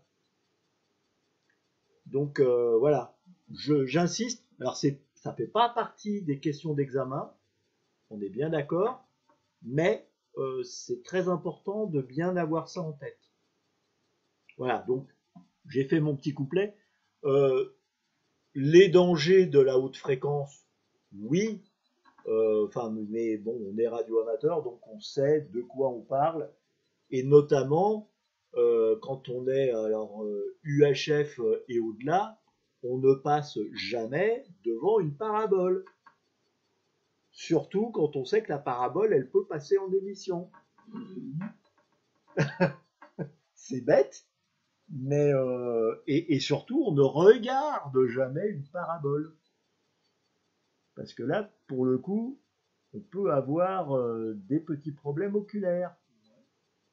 Voilà, donc ces petites mises en garde qu'il faut bien toujours avoir en tête, et notamment vis-à-vis des visiteurs, bien les diriger et pas les laisser faire n'importe quoi. Autre point, et ça il y a des questions à l'examen sur les dangers de l'électricité. Petit rappel, tension de sécurité, c'est 50 volts. C'est-à-dire que si vous avez une tension supérieure à 50 volts dans n'importe quel appareil électrique ou électronique, il faut que ce soit protégé et qu'il y ait un système, enfin normalement ça doit être sous... voilà, il doit y avoir un système qui protège et qui évite d'aller mettre ses doigts là-dedans.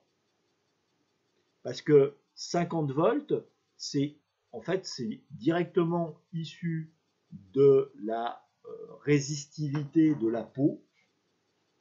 C'est-à-dire qu'au-delà de 50 volts, compte tenu de la résistivité de la peau, eh ben vous avez une intensité qui peut vous brûler. Voilà. Si on a les mains moites. Alors, et c'est pour ça que je parle 50 volts en milieu sec. Parce que quand on est en milieu humide ou à l'extérieur, on descend à 24 volts. Et quand on est dans l'eau, c'est 12 volts maximum. La tension de sécurité est de 12 volts. Mais quand on parle de milieu sec, c'est vraiment, c'est presque à l'intérieur des maisons. Mais dès que vous êtes à l'extérieur, donc en milieu potentiellement humide, quand il pleut, c'est un milieu humide, eh bien la tension de sécurité est de 24 volts. Si bien que la plupart du temps, la tension des rotors, elle est limitée à 24 volts pour éviter que vous preniez une bourre au cas où il y a une fausse manipulation et que vous soyez sur le pylône au moment où le petit copain fait tourner le rotor en bas à la station. Et que vous ayez à ce moment-là pile poil les doigts au mauvais endroit. Voilà, donc il faut avoir ça en tête. Donc les dangers de l'électricité, c'est quoi? C'est donc la brûlure de la peau, ça c'est encore, bon, voilà, brûlure de la peau, voilà, on est brûlé comme on pourrait être brûlé avec une casserole chaude ou autre. Enfin, c'est embêtant. La plupart du temps, ça se limite au doigt, hein, la plupart du temps. Mais bon, il faut faire attention quand même. Une fois, enfin, au-delà de la brûlure, c'est ce qu'on appelle l'électrisation. L'électrisation, et ça nécessite quand même des tensions un peu plus importantes que 50 volts. L'électrisation, c'est la contraction des muscles. Donc, si c'est le bras, voilà, vous sentez la petite châtaigne, oui, faites attention. Mais ça peut aller plus loin, c'est-à-dire qu'après, ça peut bloquer les muscles respiratoires. Vous ne pouvez plus respirer. C'est un petit peu gênant quand même. Voilà. Ça fait un drôle d'effet. Ça fait un drôle d'effet. Voilà. Et puis,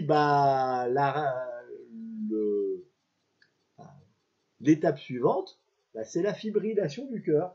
Donc, le cœur s'arrête de battre. Et là, c'est encore plus gênant, là. Alors, juste un truc. Quand, en fait, on parle de fibrillation et pas d'électrocution. Pourquoi? Parce que électrocution, ça veut dire décès par électrisation. Donc, vous ne pouvez pas dire « j'ai été électrocuté » puisque vous êtes mort. Donc, vous devez dire « j'ai été électrisé ». Ça, c'est français. Électrocuté, c'est pas possible. On a pris un coup de bourre. Voilà, on a pris un coup de bourre, voilà. C'est le principal. Et évidemment, la haute tension, alors la haute fréquence est dangereuse, mais la haute fréquence, la haute tension, pardon, elle est mortelle. Hein, quand vous n'allez pas vous balader dans un local technique, c'est pour ça qu'ils ont tous fermé à clé, les locales techniques où il y a de la haute tension. Et le 220 n'est pas de la haute tension. C'est de la tension, de la basse tension. Voilà. Donc, autre chose, et ça, il y a des questions là-dessus, la couleur des fils. La couleur des fils, donc la phase, alors quand on est en monophasé, hein, je ne parle pas du triphasé, quand on est en monophasé, la phase c'est marron ou rouge, le neutre c'est le bleu, et le fil de protection, c'est-à-dire le fil sur lequel on doit ramener toutes les protections, donc c'est le fil qui est ramené à la masse, c'est le jaune-vert. Donc sur ce fil-là, il n'y a aucune tension. Et c'est ce qui permet, s'il y a des fuites, des défauts d'isolement, de renvoyer tous ces défauts d'isolement à la Terre.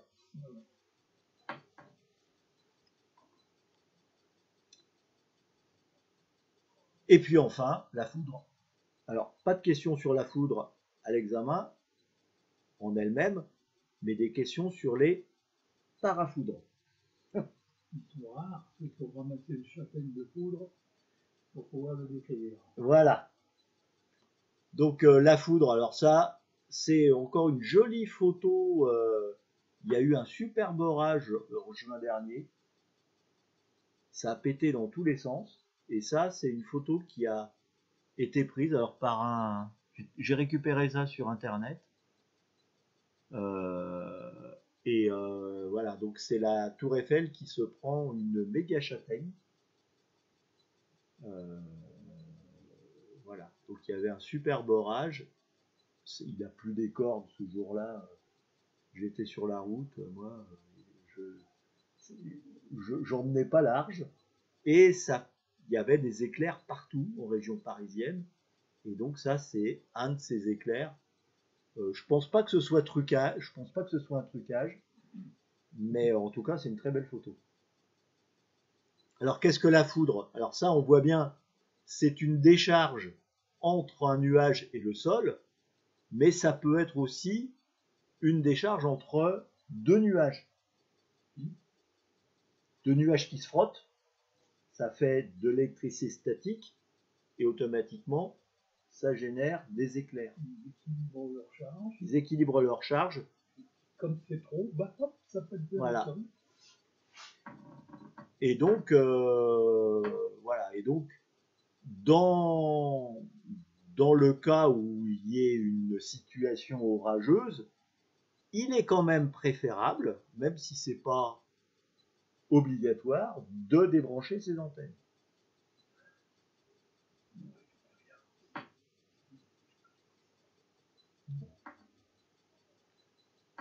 Donc voilà.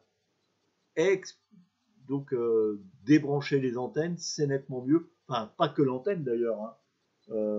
La box, si vous y tenez, et autres installations. Ça me rappelle quand j'habitais Sarcelles, c'était un été, il y avait un orage sur Bobigny. De Sarcelles, on voyait Bobigny de l'autre côté. Ouais. Il y a eu un éclair qui est tombé sur l'antenne qui était ouais. Et j'ai entendu tic. Et mon récepteur TNT dans la télé, il a sauté. Il a plus de télé. Ouais, parce que c'était par. Ça conduit certainement par le souterrain, je sais pas. Ah bah oui. Et c'est remonté jusque chez moi. Là-bas, ce qui est tombé, ils ont dû dérouiller. Là. Voilà.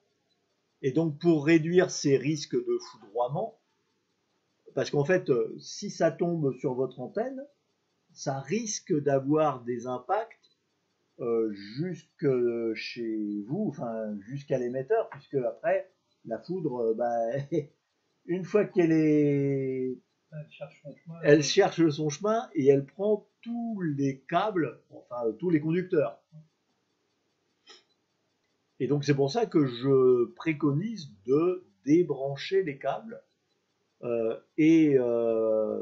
Pour ceux qui ne les débranchent pas, eh bien c'est tenter de prévoir le truc en faisant le maximum de coups de franc. C'est-à-dire que votre câble, vous n'allez pas le faire aller directement en ligne droite sur votre terrasse par exemple, directement à l'antenne. Il faudra lui faire quelques coudes, un peu des aides, des zigzags.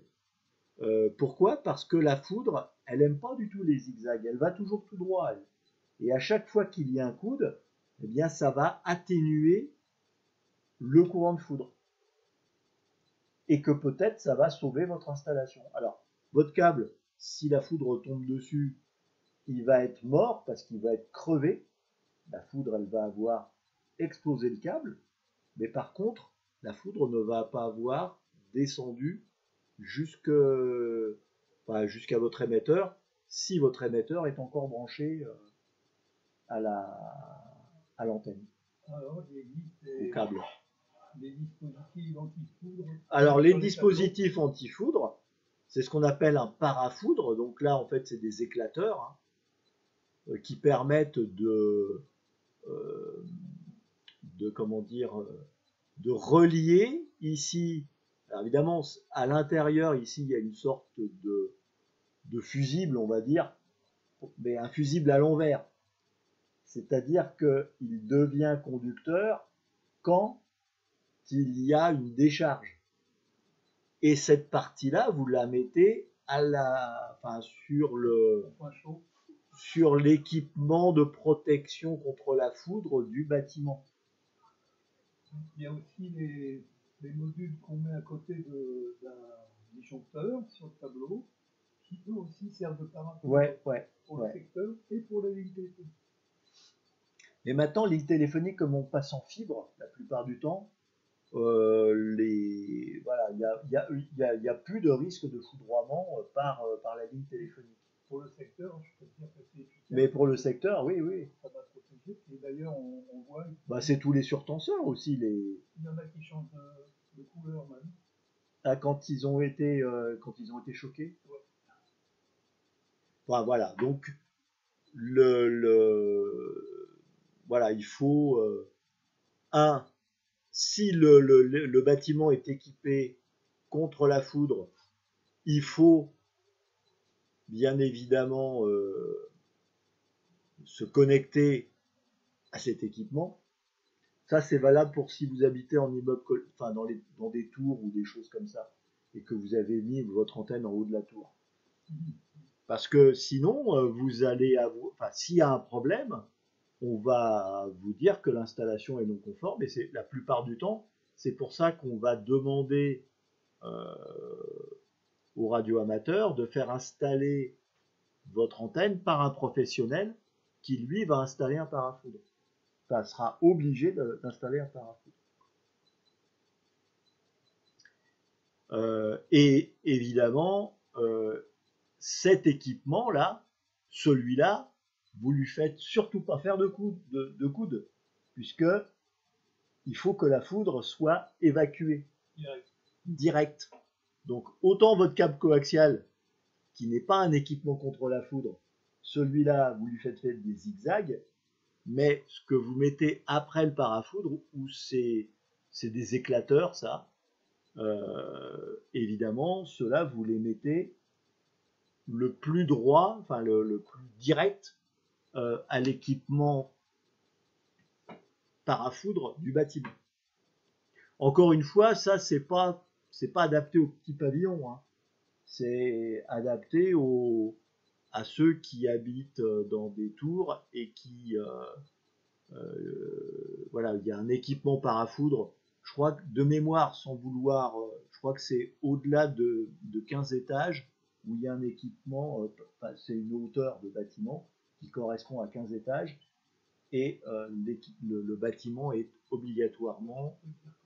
Quand j'ai installé ces trucs-là, j'ai installé des Novotel, ouais. Obligatoirement il y avait 3 niveaux. Ah mais après... mais si ça se trouve, ça dépend des régions aussi. Hein. Ça doit peut-être dépendre des régions. Ah, c'était partout. Enfin bon, en tout cas, je sais que sur certaines hauteurs de tours, eh bien, le parafoudre est obligatoire. Donc après, c'est à vous renseigner. Hein. Le siècle dernier, il y avait des parapluies. Ah oui. Avec une chaîne et un boulet. ouais. Ils vendaient ça, c'est con. Voilà, donc on a fini la partie du cours de ce soir et on va passer au résumé du cours.